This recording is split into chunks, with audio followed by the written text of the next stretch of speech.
जवाहरलाल नेहरू के परिवार की क्या थी असली सच्चाई? क्या वास्तव में जवाहरलाल नेहरू के पूर्वज मुसलमान थे? क्या सच में हिंदुओं का मुखड़ा पहनकर नेहरू परिवार ने भारत को शर्मसार किया था और नेहरू के गलतियां और उनके परिवार की रंगीन मिजाजों के चलते भारत का बंटाधार हुआ था?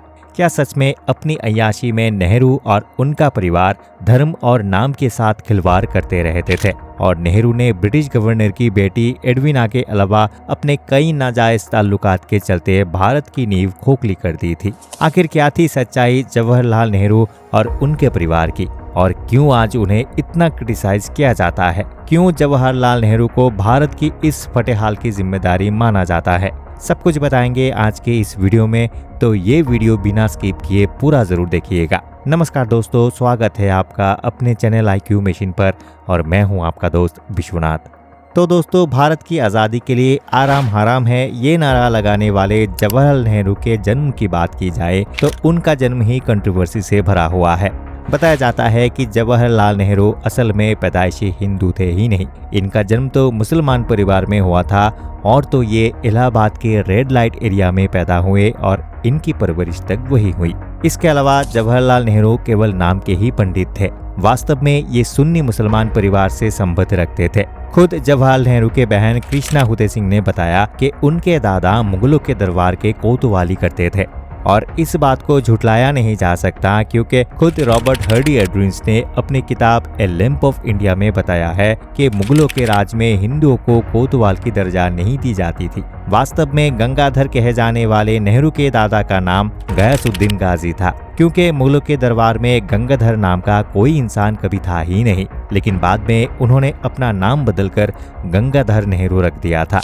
लेकिन आखिर ये मुस्लिम परिवार हिंदू क्यों बना, उसके पीछे भी कारण है। तो इसके पीछे उनका मकसद था अंग्रेजों से अपनी जान को बचाना, क्योंकि जब दिल्ली सल्तनत पर अंग्रेजों ने हुकूमत करके मुगलों की सल्तनत को मार गिराया तो अपने जान बचाने के लिए गयासुद्दीन गाजी ने अपना नाम गंगाधर नेहरू रख लिया।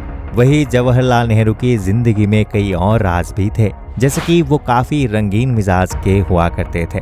अपनी पत्नी कमला नेहरू के साथ शादी में रहते हुए उन्होंने कई अफेयर्स किए, जिनमें ब्रिटिश गवर्नर की बेटी एडविना और उसकी बेटी पामिला के साथ उनके संबंध लोगों के नजरों में भी आए। इसके अलावा सरोजिनी नायडू के बेटी पद्मजा और बनारस की श्रद्धा माता के साथ भी उनके कई नाजायज संबंध भी थे।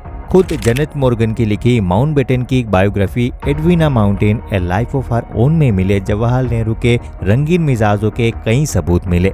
यहाँ तक खबर यह भी है कि जवाहरलाल नेहरू इंग्लैंड के मजवेरा के स्विमिंग पूल में एडविना माउंटबेटन के साथ रंगरलियां मनाने जाते थे और उनकी नजर उनकी सौतेली बेटी पामिला पर भी थी। वही खुद जवाहरलाल नेहरू भारत में रहकर भारतीयों से नफरत करते थे। ना केवल वो अंग्रेजी कपड़ों को बल्कि अंग्रेज और मांसाहारी खाने को और अंग्रेजी तौर तरीकों को सभ्यता का प्रतीक मानते थे। आपको बता दें, नेहरू ने अपने जीवन में कई ऐसे गलतियां की जिनका खामियाजा आज भी भारत भुगता रहता है। दरअसल 1950 के दशक तक भारत के पास कुकू आइलैंड नाम की एक जगह थी, लेकिन जवाहरलाल नेहरू ने कुकू आइलैंड को बर्मा को तोहफे में दे दिया था और अब इसी आइलैंड की वजह से चीन भारत को आके दिखा रहा है। वही जब भारत आजाद हुआ तो नेपाल के राजा चाहते थे कि भारत और नेपाल एक साथ मिल जाए और नेपाल भारत का एक राज्य बन जाए, लेकिन जवाहरलाल नेहरू ने ऐसा नहीं होने दिया। अगर नेपाल भारत का हिस्सा बन जाता तो आज भारत और नेपाल मिलकर चीन की पूंगी बजा सकते थे। वही 1953 में भारत ने अमेरिकी की तरफ से मिलने वाले उनके प्रस्ताव को भी ठुकरा दिया था और अपनी जगह चीन को UN का सदस्य बनाने की वकालत की, जो आज भारत पर भारी पड़ रहा है और कई कोशिशों के बाद भी आज तक भारत UN का स्थायी सदस्य नहीं बन पा रहा है।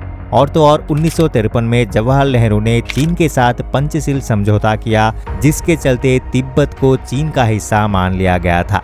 इसके अलावा 1947 के बंटवारे के बाद जब पाकिस्तान ने कश्मीर पर हमला किया तो वहां के राजा ने भारत को चुना, जिसके चलते भारत पाकिस्तान युद्ध हुआ, जिसमें भारत जीत तो गया लेकिन कश्मीर फैसले को उन पर छोड़ दिया था। और कश्मीर को लेकर भारत ने अब तक क्या क्या खेला है ये बताने की जरूरत शायद नहीं है। वही अपने बाप की तरह उनकी बेटी भी कुछ कम नहीं थी। हम बात कर रहे हैं स्वतंत्र भारत की पहली महिला प्रधानमंत्री इंदिरा गांधी जी के बारे में, जिनके इश्क के चर्चे काफी जोरों पर हुआ करते थे। खुद अमेरिका के लेखक कैथरीन फ्रैंक ने अपनी किताब Indira the life of Indira Nehru Gandhi में इंदिरा गांधी के पोल पट्टी के सरेआम किया है। उन्होंने बताया कि कैसे इंदिरा गांधी ने शांति निकेतन में पढ़ाई के दौरान अपने ही जर्मन टीचर के साथ अफेयर किया और रविंद्रनाथ टैगोर ने उन्हें शांति निकेतन से बाहर कर दिया था। इसके अलावा इंदिरा गांधी का अफेयर अपने पिता के ही सेक्रेटरी एमओ मथाई और उनके योग टीचर दिनेश सिंह के साथ भी चल रहा था। बाद में आनंद भवन में शराब पहुंचाने वाले फिरोज खान ने उन्हें अपने प्यार के जाल में फंसाया और लंदन के एक मस्जिद में जाकर उनसे निकाह कर लिया। बाद में गांधी जी की सलाह पर फिरोज खान फिरोज गांधी बन गए और हिंदू रीति रिवाज से इंदिरा से शादी करके इंदिरा खान इंदिरा नेहरू हो गई।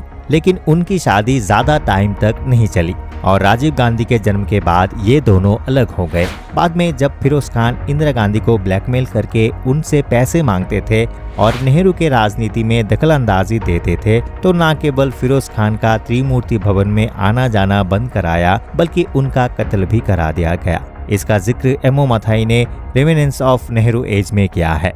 लेकिन केवल अपने पति की ही नहीं, इंदिरा ने तो अपने बेटे को भी हत्या करवाई। और जब संजय गांधी को ये पता चला कि फिरोज खान उनके पिता नहीं है, तब उनके कांड को छुपाने के लिए और उनकी गलतियों पर पर्दा डालने के लिए इंदिरा गांधी को मजबूर होना पड़ा था।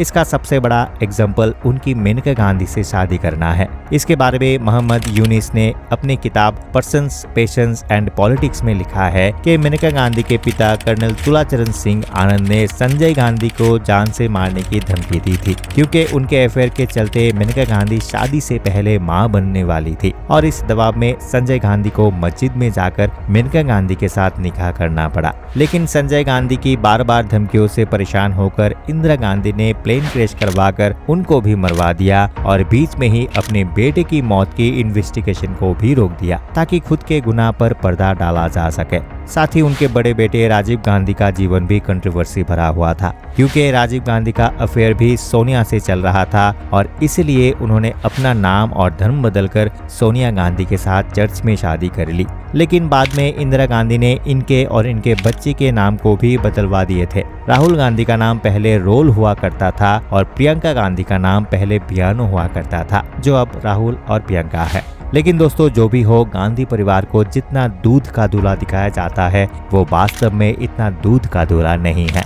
ये बार बार नाम बदलना, धर्म बदलना और नाजायज बच्चों को पैदा करना इस परिवार का एक शौक रहा है। तो ये तो थे जवाहरलाल नेहरू और उनके परिवार के कुछ असली सच। उम्मीद करते हैं आपको ये कहानी जरूर पसंद आई होगी। वीडियो पसंद आई है तो वीडियो को लाइक कीजिएगा, चैनल को सब्सक्राइब कीजिएगा और ज्यादा से ज्यादा लोगों तक ये वीडियो शेयर जरूर कीजिएगा। अंत तक बने रहने के लिए आपका बहुत बहुत धन्यवाद। मिलते हैं अगले वीडियो में।